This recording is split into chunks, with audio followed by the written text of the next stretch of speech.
Hey, so here's Aria, the AR platform app. So you can just tap get, and this is the way to install it on iPhone, on iOS devices. Then you can just confirm with Touch ID and stuff. So it's 151 megabytes. And basically, yeah, you can play with some AR technology here, augmented reality. And yeah, pretty exciting actually. So when we open the app, need to give access to the camera.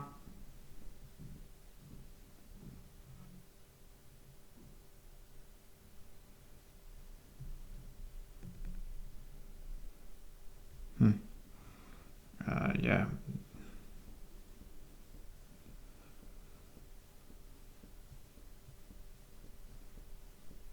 You can see some reviews here.